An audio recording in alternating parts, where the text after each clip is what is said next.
most important things we all need to understand about leadership is that it's easy to be a leader when things are going great, when you've got a really good functioning team, revenue for the organization is high, things in your personal life are hitting your stride. It's easy to be a leader then. It's easy to influence and inspire because those are just easy emotions to come by.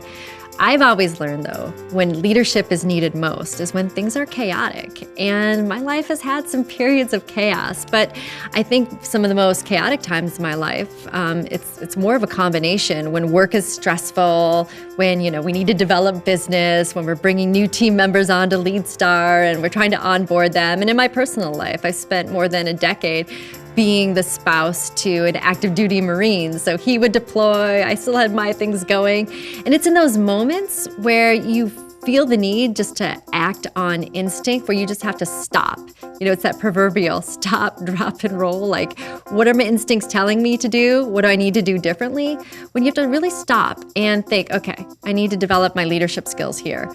How I'm acting isn't going to allow me to be successful. I need to really rethink this and be accountable to where I am and get a plan to move forward. So I rely upon those spark behaviors that we write about to really help give me a sense of direction when things are a little chaotic. And it gives me too that North Star that I need to follow towards to be more successful. The most difficult part of leadership is inserting that pause. So often we just react and we let our instinctual, conditioned, or habitual reactions just kind of operate outside of our control.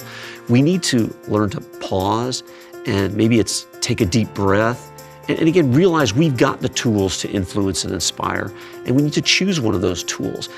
In other words, we need to look at our people problems through the lens of leadership rather than just kind of letting ourselves react. We really don't teach leadership in our society. I'll give you the perfect example. In my fight song of my alma mater, the University of Michigan, there's a great line in there. We are leaders and the best. And I think the assumption is in that statement that if you go to school at this great university, and it is a great university, I'm a huge Wolverine fan, but if you go to school here, that it's going to make you a leader.